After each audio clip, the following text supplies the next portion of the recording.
बार फिर परशुराम का फरसा उठा है, क्योंकि घोर अन्याय हुआ है। मेरे शिष्य को अकारणी श्राप दिया गया है। मैं पूरे संसार का सर्वनाश कर दूंगा, मैं ध्वंस कर दूंगा। आज संसार में प्रलय आएगी, नरसंहार होगा।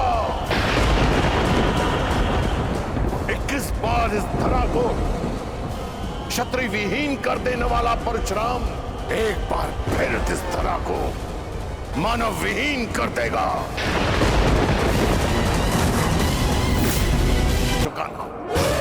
ऐसे मानव जाति को जीवित रहने का कोई अधिकार नहीं देगा परशुराम।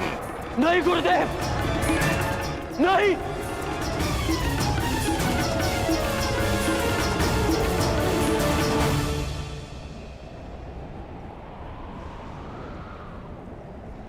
ऐसा अनर्थ मत करिए गुरुदेव, शांत हो जाइए।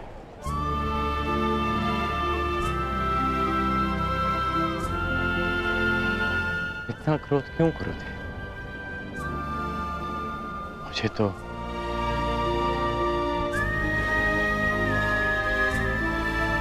श्राप और उपेक्षा का अभ्यास सा हो गया है, और एक श्राप थोड़ी ना मिला है मुझे। मेरा जीवन तो प्रारंभ से अभिशप्त रहा है, और आपने भी तो मुझे श्राप दिया है गुरुदेव। मैं जमदग्नि पुत्र परशुराम तुम्हें श्राप देता हूँ। मेरे द्वारा दिए गए दिव्यास्त्रों का आवाहन नहीं कर पाओगे, ये मेरा श्राप है। उसी अपराध की अग्नि में तो परशुराम अभी तक जल रहा है पुत्र। ऐसा कहकर मुझे पाप का भागी ना बनाए। मां की मार और गुरु की फटकार, जीवन में इससे बड़ा प्रसाद नहीं हो सकता। और वैसे भी गुरुदेव, कोई भी श्राप और कोई भी पीड़ा मेरे भाई शिवम की मृत्यु से अधिक नहीं हो सकती। मुझे परिवर्तन चाहिए, न्याय चाहिए, समानता चाहिए गुरुदेव। और इस न्याय, परिवर्तन और समानता को पाने के लिए मैं एक श्राप तो क्या, सहस्त्र श्राप सह सकता।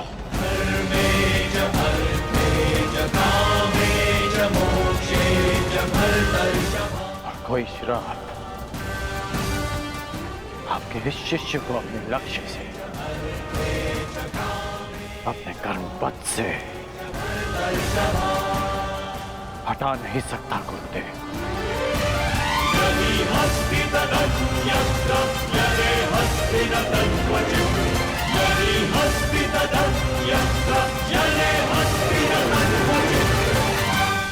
लोह को भी अधिक ताप में रखा जाए तो वो भी पिघल जाता है। पाषाण पर चोट करो तो उसमें से भी चिंगारियां निकलती हैं, परंतु कर्ण, तुम तो स्वर्ण हो, स्वर्ण। तुम्हें जितना तपाया जाता है तुम मुझसे कहीं अधिक चमकदार बनकर निकल आते हो। यहां कई वीर योद्धा आए और आएंगे भी, पर तुम जैसा धैर्यवान और वीर योद्धा न भूत हो न भविष्य हो, न कभी हुआ है और ना ही कभी होगा। मैं तो चिरंजीवी हूं, कभी मृत्यु को प्राप्त नहीं होगा, परंतु वत्स, मृत्यु भी तुम जैसे धैर्यवान और वीर योद्धा को प्रणाम करेगी और कामना करेगी कि कदाचित उसे तुम्हारे हाथों पराजय देखनी पड़े। अपने कर्म पथ पर आगे बढ़ो कर्ण। तुम भले ही अभिशापित हो और संसार के वीर योद्धाओं से कहीं अधिक श्रेष्ठ सिद्ध होगे।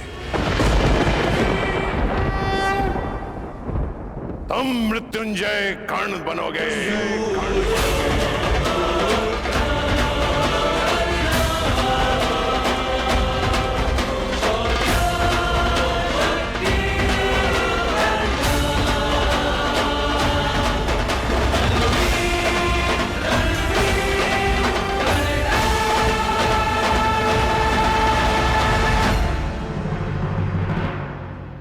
और संसार के वीर योद्धाओं से कहीं अधिक श्रेष्ठ सिद्ध होगे।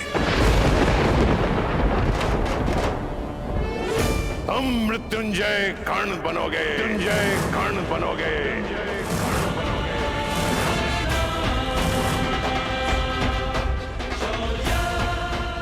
आज तक इतिहास मनुष्य को मिले वरदान को स्मरण करते आया है, परंतु तुम्हारा श्राप वरदान से कहीं अधिक स्मरणीय रहेगा इतिहास में। जो महायुद्ध होगा उसमें तुम्हारा श्राप सबसे अधिक स्मरणीय रहेगा।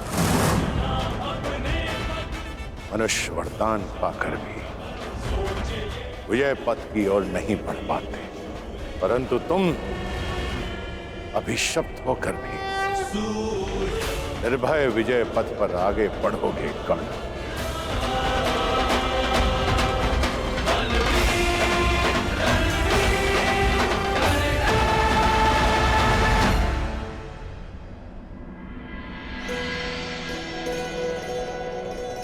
आंखों में इतना स्नेह लिए किससे देखी जा रही हो उर्वशी?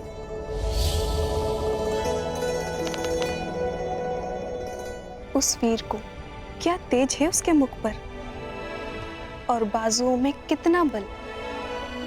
ये कौन से देवता है? ये देवता नहीं, ये देवराज इंद्र के पुत्र है, अर्जुन। अर्जुन?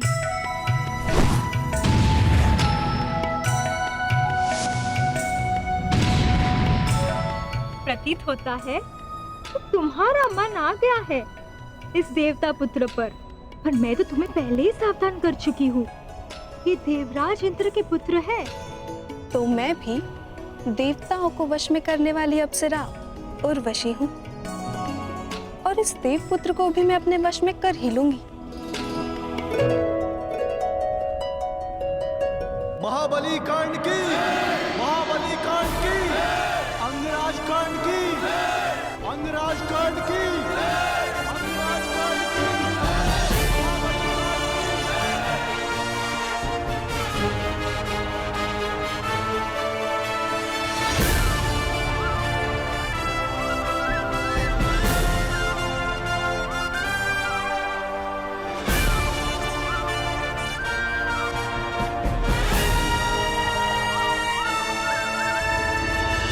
पिता महाराज, हस्तिनापुर ने आज दिग्विजय प्राप्त कर ली है, परंतु ये विजय मेरे मित्र अंगराज कर्ण की है। इसके दृढ़ निश्चय, इसके बाहुबल और इसके बाणों की धार ने हस्तिनापुर को आर्यव्रत का सर्वश्रेष्ठ साम्राज्य बना दिया है। मुझे ये बात कहने में कोई संदेह नहीं कि जिस प्रकार हस्तिनापुर पितामह भीष्म का सम्मान करता है, आज उसी प्रकार मैं दुर्योधन अपने मित्र कर्ण का सम्मान करता हूं।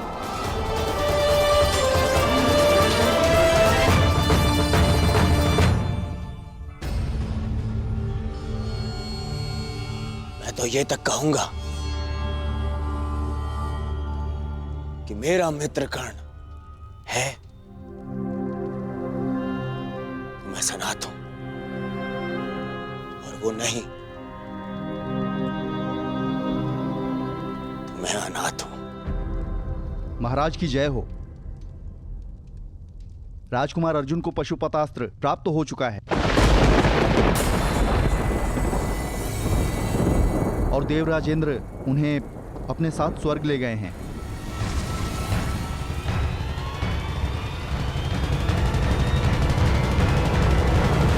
जो शक्ति तुमने इस दिग्विजय से प्राप्त की है पुत्र, उसका तोड़ केवल एक पशुपतास्त्र में मिल गया है अर्जुन को। अब यदि युद्ध हुआ तो बहुत भयंकर होगा। पांडव अपना प्रतिशोध लेंगे पुत्र, पांडव अपना प्रतिशोध लेंगे।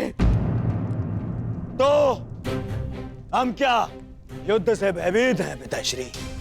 नहीं, मैं युद्ध से भयभीत नहीं हूं पुत्र।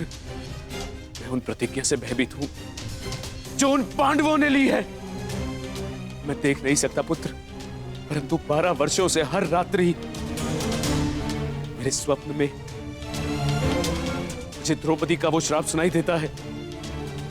ऐसा प्रतीत होता है कि जैसे वो अग्निसुता अपने दोनों हाथों में अग्नि लिए हस्तिनापुर की ओर बढ़ रही है पुत्र। वो किसी भी क्षण हम सबको भस्म कर देगी, भस्म कर देगी। हमारे पास भारत की सबसे बड़ी सेना है। ये भयभीत होने का समय नहीं है। तो ये उत्सव मनाने का भी समय नहीं है पुत्र। मैं ये युद्ध होने नहीं दे सकता। पांडवों का वनवास समाप्त होने वाला है पुत्र। कुछ करो, गुप्तचर भेजो, यदि आवश्यकता पड़े तो स्वयं जाओ। परंतु उन पांडवों का अज्ञातवास प्रारंभ होते ही उन्हें पकड़कर वनवास भेज दो। हस्तिनापुर और मेरे पुत्रों की सुरक्षा के लिए उन पांडवों का सदा के लिए वनवासी हो जाना ही अधिक श्रेयस्कर है पुत्र। महाराज अब व्यर्थ में भयभीत हो रहे हैं। हमारे पास विशाल सेना है। भारत के सभी महारथी या तो हमारे मित्र हैं या हमारे अधीन। हमारे पास योग्यता है, इतना बल है, फिर क्यों ना करें युद्ध? क्यों न संसार को सिद्ध कर दे कि हस्तिनापुर ने पांडवों का राज्य बल से जीता है, युद्ध के छल से नहीं। माना सभी महारथी तुम्हारे अधीन है कर्ण, परंतु मैं भाग्य को भी अपने पुत्र के अधीन होते देखना चाहता हूं। मैं भाग्य को कोई अवसर नहीं देना चाहता और ना ही उन पांडवों को।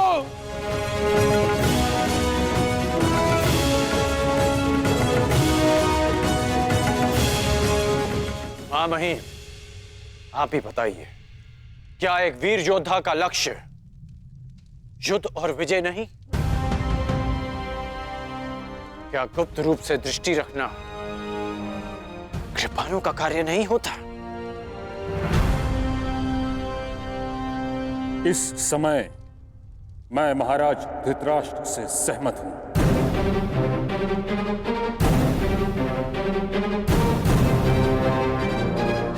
हमें शीघ्र ही पांडवों का पता लगाकर उन्हें पुनः वनवास पर भेज देना चाहिए।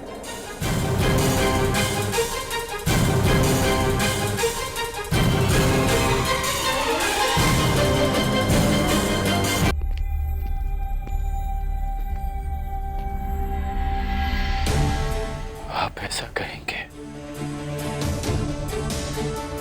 ये तो मैं स्वप्न में भी नहीं सोच सकता था मामाई। गंगा की धारा को अपने बाणों से रोक देने वाले भीष्म, गुरु परशुराम से अपराजय रहने वाले भीष्म, आज युद्ध से भयभीत हो गए। अंगराज कर्ण, तुम एक योद्धा हो, यह भली भांति जानते हो कि सर्वश्रेष्ठ युद्ध वही है जो कभी हो ही ना। महाराज धृतराष्ट्र ने जो निर्णय लिया है वही उचित है। मैंने हस्तिनापुर की सुरक्षा का प्रण लिया है, जिसमें हस्तिनापुर की निर्दोष प्रजा के साथ साथ उसकी सेना भी सम्मिलित है। सबके पास मेरी भांति इच्छा मृत्यु का वरदान नहीं। यदि बिना युद्ध के वो सुरक्षित रह पाते हैं तो यही श्रेष्ठ है और इसमें कोई अन्याय नहीं, क्योंकि नियम यही था, यदि अज्ञातवास में पांडव पहचाने गए तो उन्हें पुनः वनवास पर जाना होगा। परंतु मैंने 12 वर्षों तक जो शक्ति एकत्रित की है वो युद्ध के लिए की है, हस्तिनापुर की सुरक्षा के लिए की है। शक्ति की सृजन का अर्थ ये नहीं कि उसे यूं ही व्यर्थ जाने दिया जाए। तुम्हारे एक अधूरे द्वंद्व को पूर्ण करने के लिए हस्तिनापुर के अस्तित्व की बलि नहीं दी जा सकती।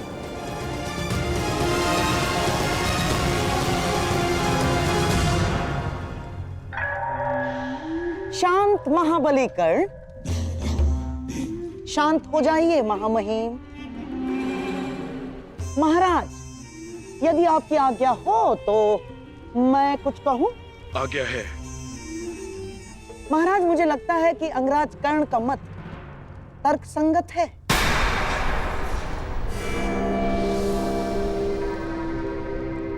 हमें युद्ध के लिए प्रस्तुत हो ही जाना चाहिए महाराज, क्योंकि यही योद्धाओं के लिए उचित होगा। मामाश्री, अब हाँ मेरे प्यारे सम्राट, कर्ण बिल्कुल उचित कह रहा है। और क्या हस्तिनापुर की शक्ति पर तुम्हें तनिक भी विश्वास नहीं? अपनी गदा पर, दुशासन के बाहुबल पर, अंगराज के तेज पर, गुरु द्रोणाचार्य के धनुर्ज्ञान पर और महामहिम के प्रहार पर तुम्हें तनिक भी विश्वास नहीं है दुर्योधन? इन सब वीरों के रहते यदि हमने कायरों की भांति पांडवों को वन में भेज दिया तो क्या लाभ?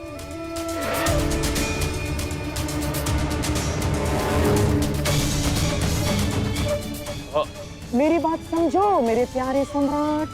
कर्ण उचित कह रहा है।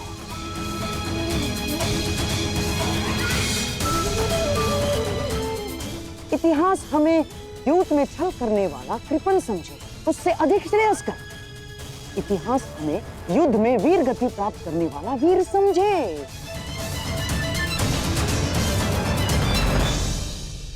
महाराज, क्या आप अपना नाम इतिहास में एक भयभीत पुत्रमोही सम्राट के रूप में लिखवाना चाहेंगे?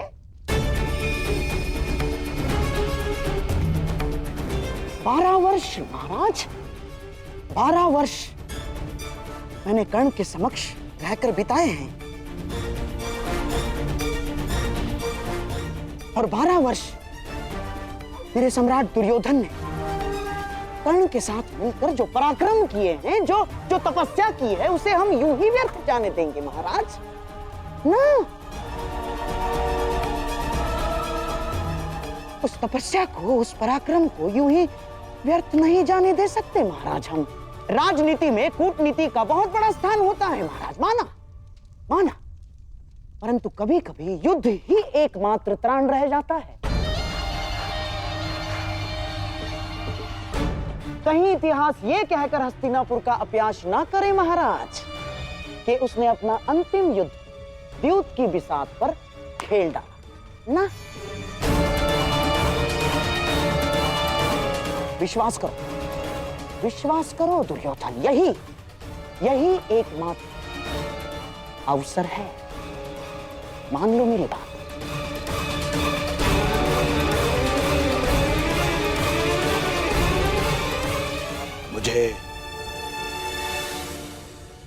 मुझे स्वीकार है।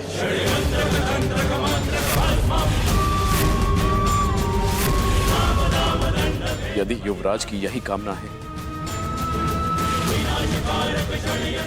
तो यही सही। सभा समाप्त हुई।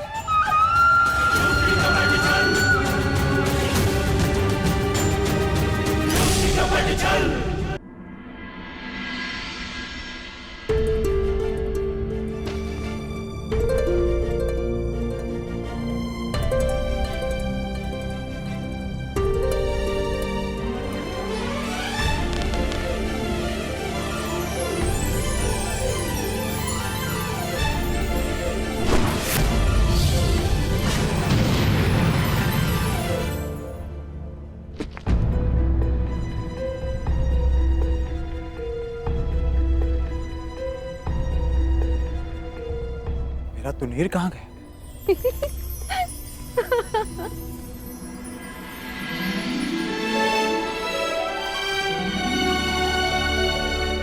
कब से देखे जा रही हूँ वीर, अभ्यास पे अभ्यास किए जा रहे हैं।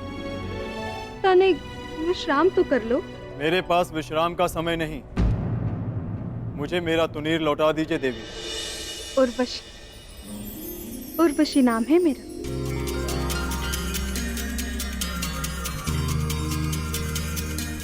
देवलोक की प्रधान अप्सरा हूँ मैं।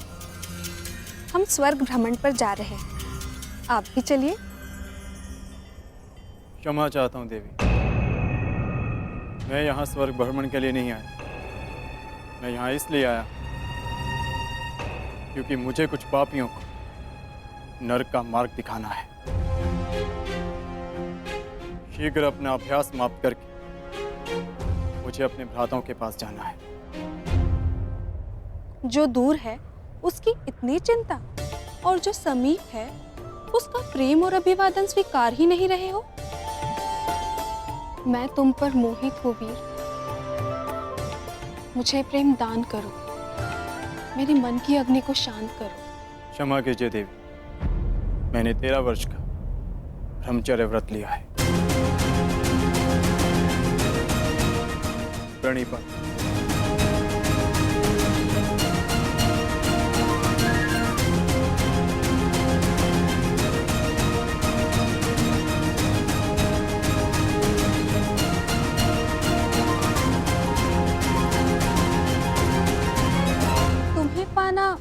तनिक कठिन है वीर, और यदि लक्ष्य जितना कठिन हो उसे पाने का आनंद दुगना हो जाता है।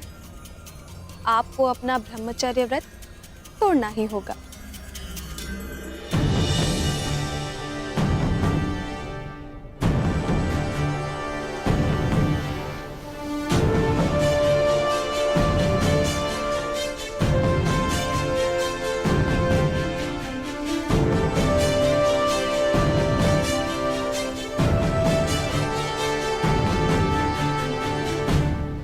सागर की लहरों का स्वर सुन रहे हैं मामही?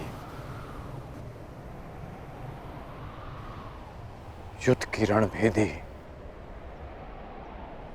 सुनाई दे रही है ना आपको? आप कितना भी प्रयास कर लीजिए इस युद्ध को रोकने का, परंतु हस्तिनापुर के द्वार पर 12 वर्ष पूर्व ही युद्ध का शंखनाद हो चुका है। हाँ, जानता हूं। इसी कारण इस युद्ध को रोकने का प्रयास कर रहा हूं। राज्यसभा में मैंने इस युद्ध का विरोध इसलिए किया क्योंकि बात सिर्फ हस्तिनापुर की सुरक्षा की नहीं। यदि युद्ध हुआ तो आपको युवराज दुर्योधन का साथ देना पड़ेगा, और आप नहीं चाहते कि आपको पांडवों के विरुद्ध अस्त्र उठाने पड़े, और आप ये भी नहीं चाहते कि भाई भाई के विरुद्ध शस्त्र उठाए। हाँ, मैं नहीं चाहता कि भाई भाई पर शस्त्र उठाए, क्योंकि इस युद्ध से विनाश के अतिरिक्त कुछ नहीं मिलने वाला। मिलेगा, अवश्य मिलेगा मामाही। परिवर्तन, न्याय, अधिकार मिलेगा जो इसके योग्य होगा। युद्ध तो होकर रहेगा मामा, युद्ध तो होकर रहेगा।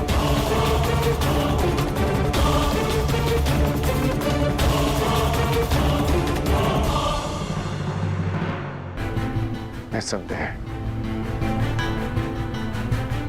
मैं आपकी पीड़ा और आपका तर्क समझ सकता हूं, परंतु मैं ये नहीं समझ पा रहा कि जिस गांधार नरेश शकुनी ने सदा छल का साथ चुना, वो आज युद्ध का समर्थन कैसे कर रहा है? क्या वो कोई और षड्यंत्र तो नहीं रच रहा? इतने वर्षों से मेरे सते रहकर भी तुम मुझे समझ नहीं पाए। क्या है दुर्योधन, कभी कभी चौसर में अपने स्वयं के मेरु को ही पकड़वाना पड़ता है। सभा में मैंने जो कुछ भी कहा वो मेरे शब्द थे और उनके अर्थ कुछ और थे। जैसे हाथी के दांत खाने के कुछ और दिखाने के कुछ और। हम पांडवों को अज्ञातवास में ही पकड़ लेंगे ताकि युद्ध की नौबत ही ना आए। तो फिर जब पिताश्री आदेश दे रहे थे, आपने उसका विरोध क्यों किया?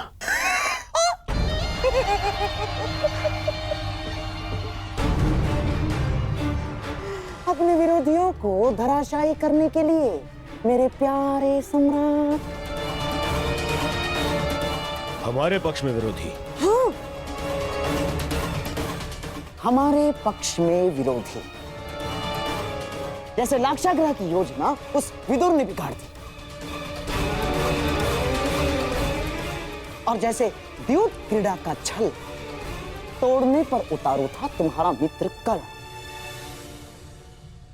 हाँ, हमारे पक्ष में कई सारे ऐसे हैं जिन्हें न्याय और धर्म का मद है, और यदि सभा में मैं महाराज का विरोध नहीं करता तो ये महामहिम भीष्म, महात्मा विदुर, अंगराज कर्ण और गुरु द्रोणाचार्य, ये सारे हमारी मंशा में बाधा बन जाते। और इसीलिए आपने उन्हें मौन कर दिया। हाँ।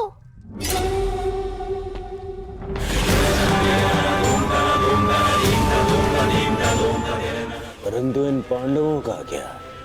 हाँ, पांडवों का क्या होगा? वो तो बेचारे वनवासी ही रहेंगे दुर्योधन। अज्ञातवास में जाने से पूर्व हम उन्हें पकड़ लेंगे।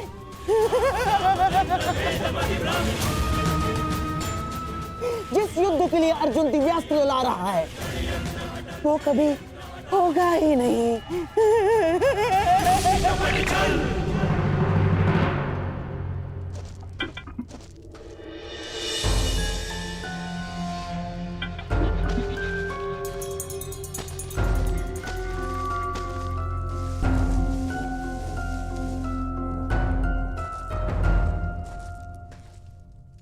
आर्य, ये सब कहाँ जाने का प्रबंध हो रहा है? वनवास समाप्त होने को है पांचाली, और कौरव मूर्ख नहीं है। वो प्रत्येक क्षण हम सब पर दृष्टि रखे हुए हैं। वो पूरा प्रयास करेंगे कि अज्ञातवास प्रारंभ होते ही वो हम सबको पकड़ सके, परंतु हमें उन्हें ऐसा कोई अवसर नहीं देना है पांचाली। अज्ञातवास आरंभ होने से पूर्व हमें किसी गुप्त स्थान के लिए प्रस्थान करना होगा पांचाली। परंतु आर्य अर्जुन के बिना वो वहां अपने लिए नहीं, हम सबके लिए दिव्य अस्त्र प्राप्त करने गए। हम सबके लिए तपस्या करें ताकि हम अपने अपमान का प्रतिशोध ले सकें। आप उन्हें छोड़कर कैसे जा सकते हैं? मैं भी अर्जुन को छोड़कर यहां से नहीं जाना चाहता हूं पांचाली, परंतु इस समय यहां से निकलना अत्यंत आवश्यक है।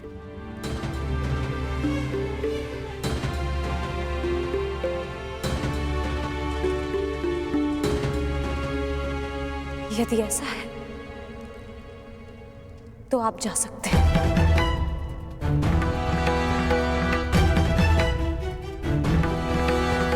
परंतु मैं आर्य अर्जुन के बिना यहां से नहीं जाऊंगी।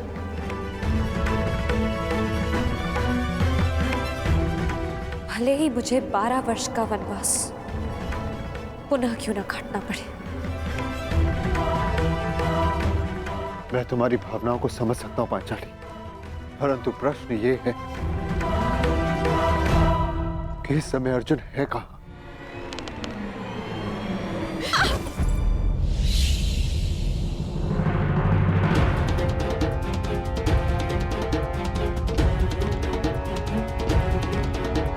देवी,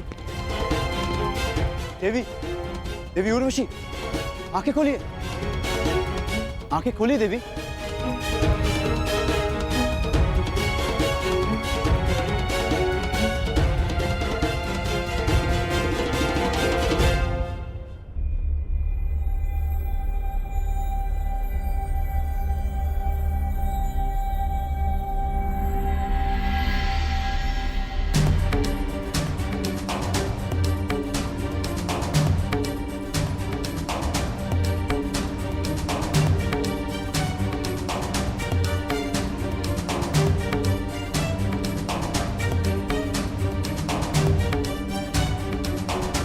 देवी,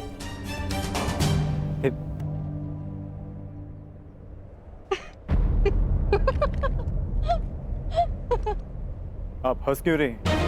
एक ब्रह्मचारी का ब्रह्मचर्य टूटते देखा तो अपना हाथ से रोक ही नहीं पाए। बस एक स्त्री को छूकर तुम्हारा ब्रह्मचर्य व्रत तो टूट गया वीर। अब तो मेरा हृदय मत तोड़ो, मुझे प्रेम दान दो। असंभव। रुको अर्जुन,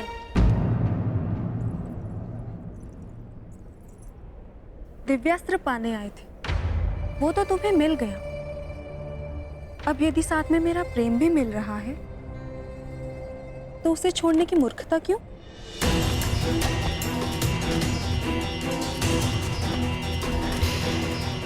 मुझे पाने के लिए बड़े बड़े महर्षियों ने अपना तप छोड़ा है और तुम मुझे छोड़ रहे हो। कदाचित मैं उन महर्षियों जैसे सौभाग्यशाली नहीं हूं देवी।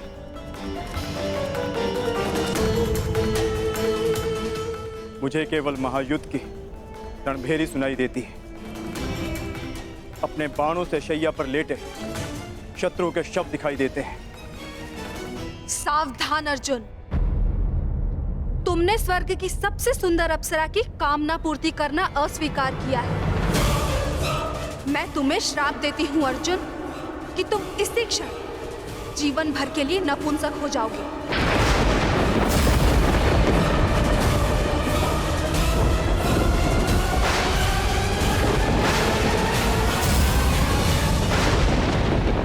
ये कौन से वन में ले आए हैं मामाश्री?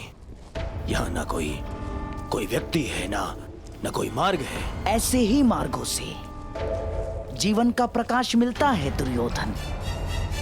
मैं तुम्हें ऐसी जगह लाया हूँ जहाँ तुम्हें पांडवों के त्राण का मार्ग मिलेगा। यहाँ वन में कहाँ त्राण मिलेगा मामाश्री? बोलते बहुत हो दुर्योधन, शांत रहो और देखते जाओ। चलिए आओ।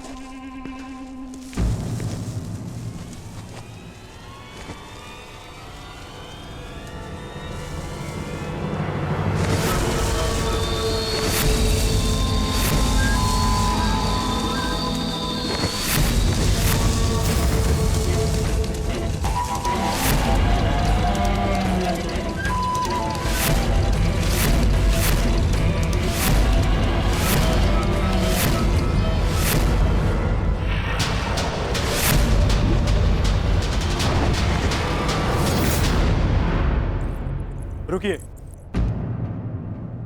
शाप देने से पूर्व आपने मेरे अस्वीकार करने का कारण नहीं जाना, परंतु मैं आपको बताना चाहूंगा। वर्षों पूर्व मेरे पूर्वज श्री पुरुरव से आप विवाह कर चुकी हैं।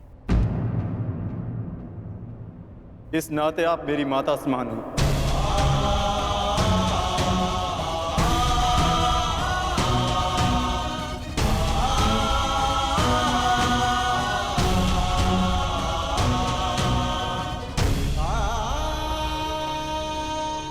एक माता और पुत्र के बीच ममता का संबंध हो सकता है, वासना का नहीं। फिर भी आप मेरी माता समान हैं। यदि आपने शाप दिया है तो मैं प्रसाद समझकर स्वीकार करता हूं।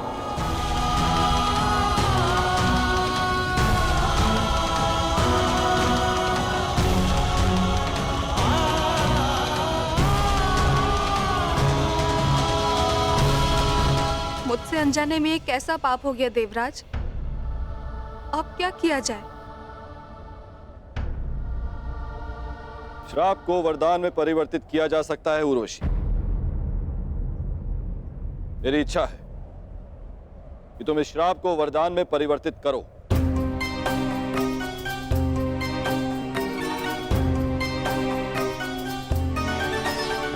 मनुष्य का जीवन काल 1 वर्ष के समान होता है। जिस प्रकार से मनुष्य जन्म लेता है, युवा होता है और वृद्ध होकर अंत को प्राप्त हो जाता है, उसी प्रकार 1 वर्ष मानो एक जीवन के समान होता है।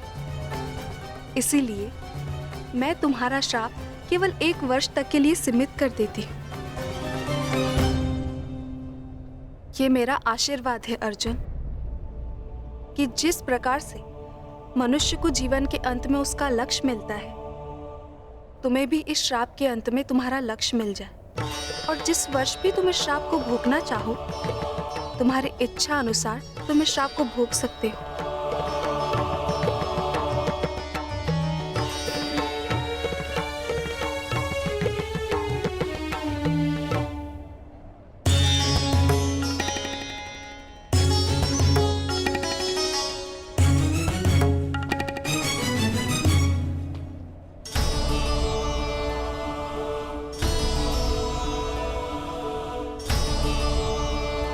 विजयी भाव।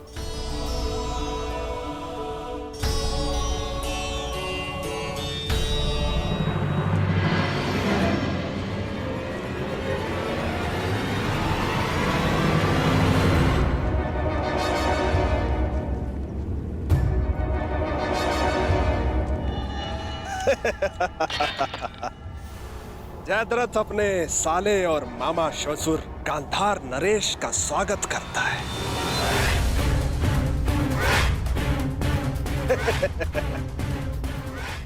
जीजा जी आप यहाँ? हाँ साले श्री, मैं बिना सूचना दिए अवश्य आए हैं जामाता श्री, परंतु बिना कारण के नहीं ना, क्योंकि इस समय मेरे दुर्योधन को आपके अर्थात उसके बहनोई से तुरंत सहायता की आवश्यकता है। ऐसी क्या सहायता की आवश्यकता पड़ गई मामा श्री? आवश्यकता है जामाता श्री, क्योंकि मेरे दुर्योधन के जीवन में सबसे बड़ा भय है पांडव, और उसका त्राण यही है कि वो सदा वन में रहे और कभी मेरे दुर्योधन को ललकारने ना आ सके। तो मैं इसमें क्या सहायता कर सकता हूँ? आप ही सहायता कर सकते हैं जामाता श्री, और कौन कर सकता है? पांडवों को अज्ञातवास में पकड़ना है। अब हमसे तो वो सावधान रहेंगे, परंतु ये सोच भी नहीं सकते कि उनको पकड़वाने का काम हम आपसे करवा रहे हैं। मेरे पास एक योजना है जिसमें मैं और तुम, हम दोनों पांडवों के समक्ष रहेंगे, उनके सामने रहेंगे, और वो लोग हमारी दृष्टि से बचने के प्रयास में आपकी ओर से असावधान रहेंगे, और ऐसे में आप पांडवों की दुर्बलता पर प्रहार करोगे, उस सूत्र पर जिसने उन्हें एक किया है।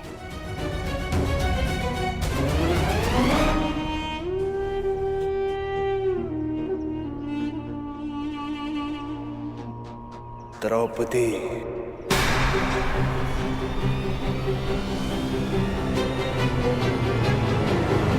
देखा, बुद्धिमान पुरुषों से वार्तालाप करना कितना सरल होता है।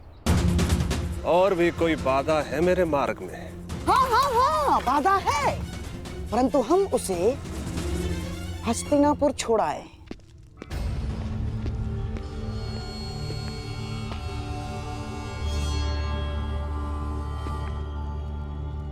युवराज दुर्योधन कहाँ गए? उनसे युद्ध के प्रबंध के लिए बाकी राजाओं को निमंत्रण देने के लिए आज्ञा पत्र लेना था। कहाँ गए वो?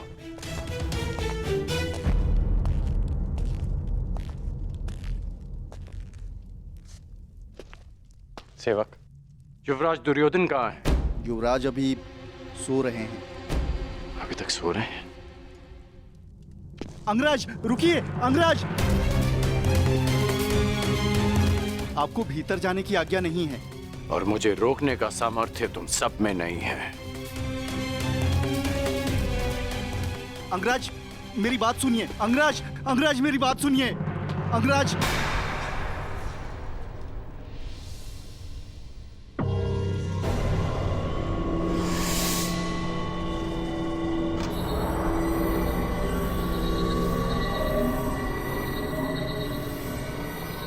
कहाँ है युवराज?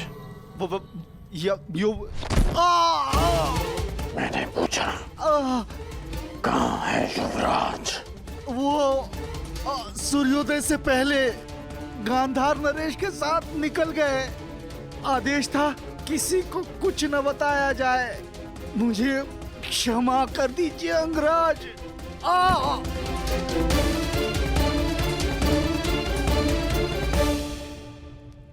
आज पांडवों का वनवास पूर्ण होने जा रहा है। अज्ञातवास की पूर्व संध्या पर युवराज कहाँ जा सकते हैं?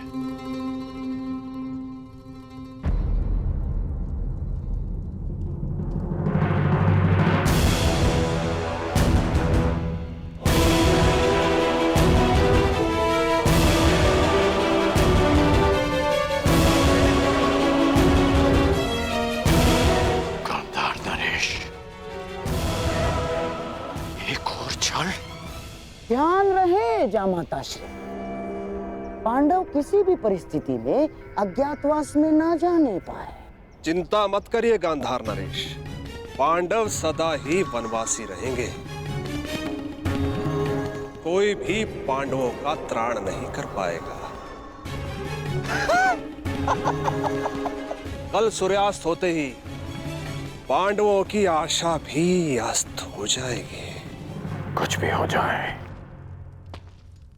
परंतु पांडवों का अज्ञातवास पूर्ण होना चाहिए, ताकि वीरों के भांति मैं पांडवों को युद्ध में हरा सकूं।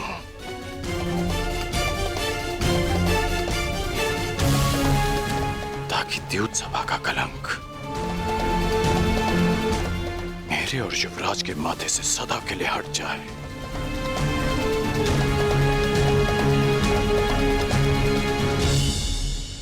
कल सूर्यास्त से पूर्व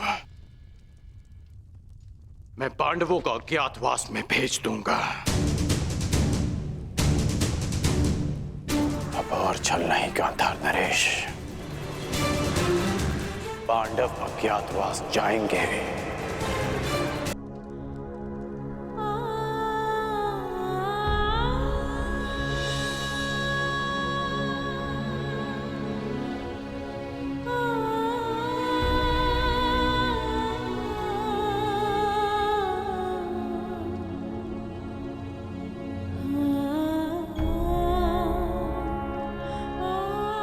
हे प्रभु, मेरे पुत्रों की वनवास की अवधि समाप्त होने वाली और अब उन्हें अज्ञातवास में प्रवेश होना है।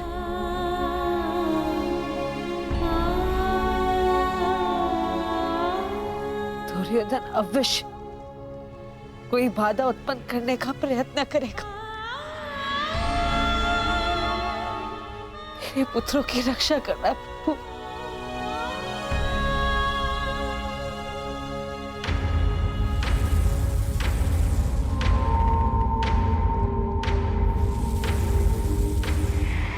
आज्ञा दीजिए ज्येष्ठ, क्या निर्णय लिया है आपने? अर्जुन को पीछे छोड़ा नहीं जा सकता, परंतु परिस्थिति ये है कि हमें भी यहां से स्वयं शीघ्र ही निकलना होगा।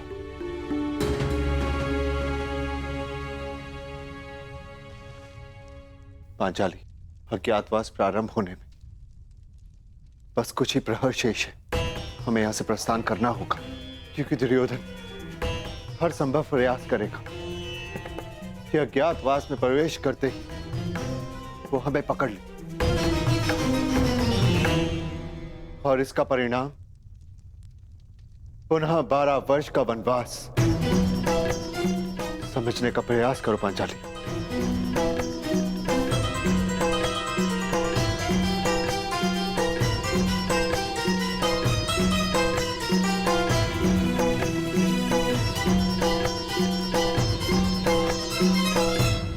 इस दुविधा से निकलने की मेरे पास एक योजना है ज्येष्ठ। ये योजना हमारे किसी काम की नहीं है। द्रौपदी के अपहरण से हमें क्या लाभ? हमारी योजना तो उन पांडवों को वनवास भेजना है। उस द्रौपदी का रण नहीं। स्पष्ट कर दीजिए गांधार नरेश, कहीं द्यूत क्रीड़ा में जो द्रौपदी के साथ नहीं हुआ, कहीं वही करने का विचार तो नहीं है मामा श्री? नहीं जामाता श्री, आपको केवल उस द्रौपदी का अपहरण करके यहाँ इस वन में इस स्थान तक लाना होगा, बस। उसके पश्चात वो पांडव उसकी सुरक्षा करने के लिए यहाँ आएंगे। फिर हम उनसे प्रार्थना करेंगे, याचना करेंगे कि हे धर्मराज, हमें क्षमा कर दो। हमें क्षमा कर दीजिए धर्मराज, हमसे बहुत बड़ी भूल हो गई, हमसे बहुत बड़ी भूल हो गई ना। हमें ऐसा नहीं करना चाहिए था। अब आप इस द्रौपदी को मान से, सम्मान से यहाँ से ले जाएं और पुनः 12 वर्ष के वनवास का आनंद उठाइए।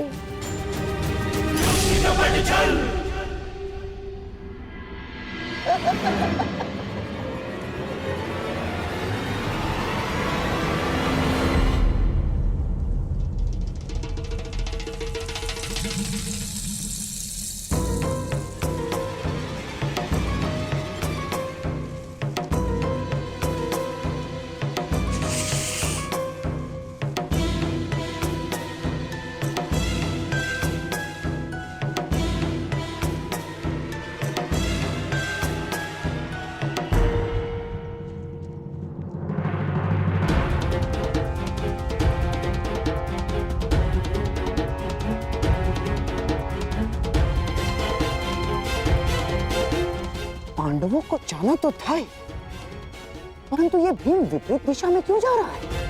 ये तो और भी अच्छा है गांधार नरेश, हमारा लक्ष्य द्रौपदी है और भीम की अनुपस्थिति में द्रौपदी का हरण और भी सरल हो जाएगा। आप नियत स्थान पर पहुंचे, यहां से जयद्रथ का कार्य प्रारंभ होता है और पांडवों की मुक्ति की आशा का अंत। आज सूर्यास्त के पश्चात ही पांडव वनवास जाएंगे।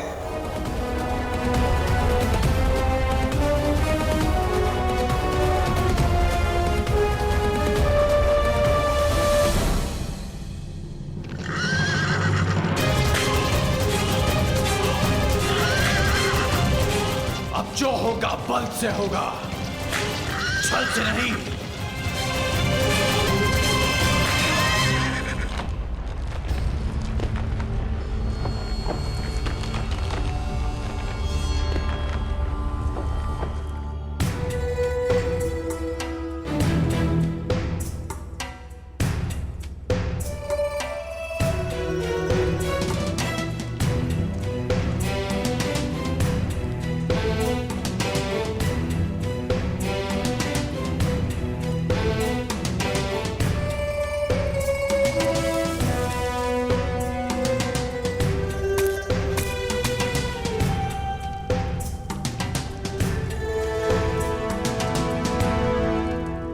ये गुफा वनवास के समय भीम ने खोजी थी। ये गुफा गुप्त है, यहां पर कौरव कभी नहीं पहुंच पाएंगे। जब तक भीम और अर्जुन नहीं आ जाते, हम सबको इसी गुफा में यहीं पर रहना है।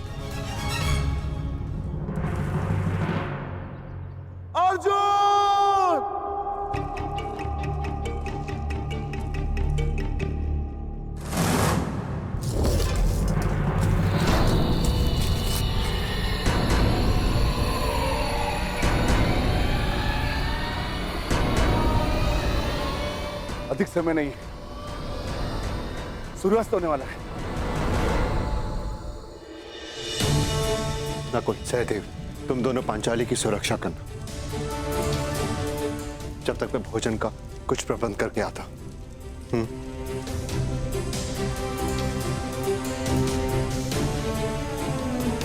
तुम ध्यान रखना। आप भी।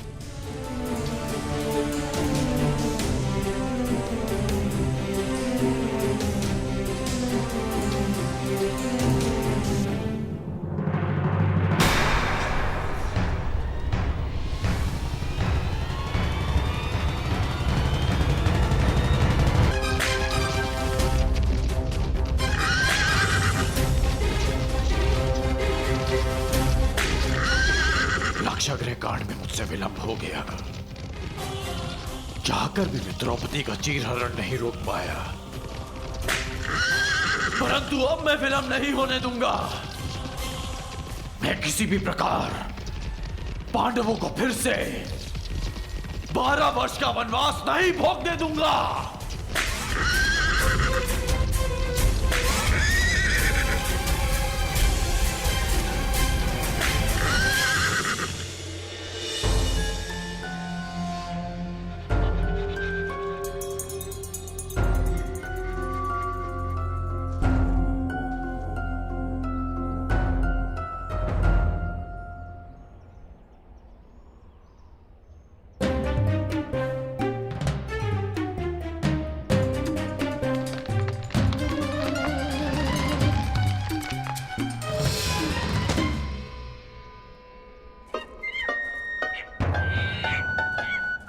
वानर रुक! मूर्ख वानर, वो मेरा आ रहा है, दे मुझे। हट हट!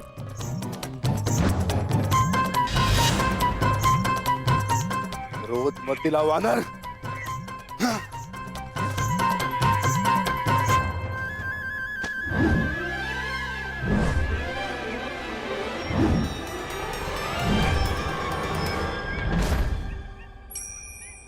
समझ नहीं आता, अभी ये वानर उस वृक्ष पे था, इतनी लंबी छलांग, ये कैसे संभव है?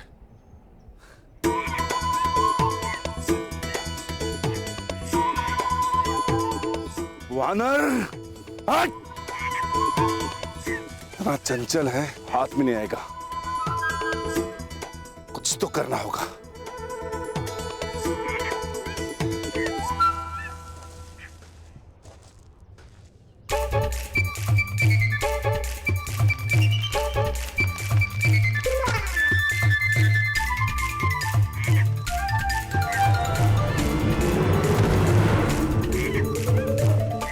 तक रुष्ट करा है वानर, अब तुझे नहीं छोड़ूंगा।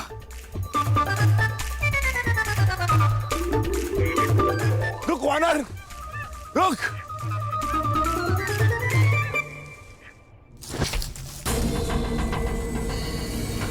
आप लोगों ने ये स्वर सुना अरे पुत्रों?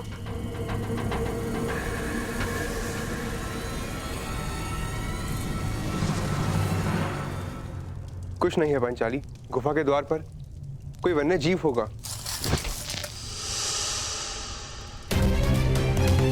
कहीं ऐसा तो नहीं कि आर्य युधिष्ठिर पर कोई संकट हो? कौरव हमें ढूंढ रहे हैं, कहीं उन्होंने आर्य युधिष्ठिर को बंदी बना लिया तो? व्यथित ना हो पांचाली, मैं अभी जाकर देखकर आता हूँ।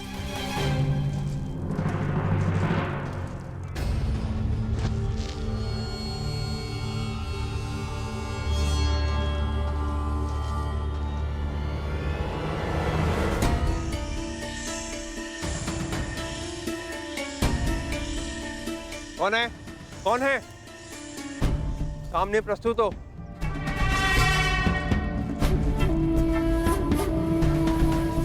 कौन है?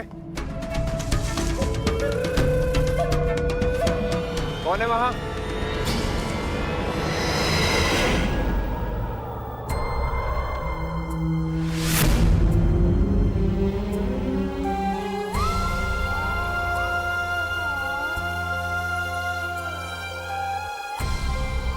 हे प्रभु, ये कैसे अनिष्ट का संकेत है?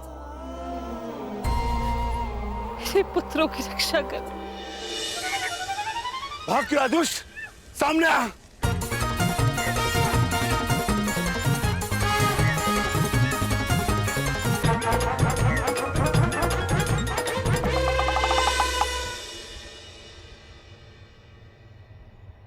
मूर्ख वानर, अब मैं तुम्हें नहीं छोड़ूंगा।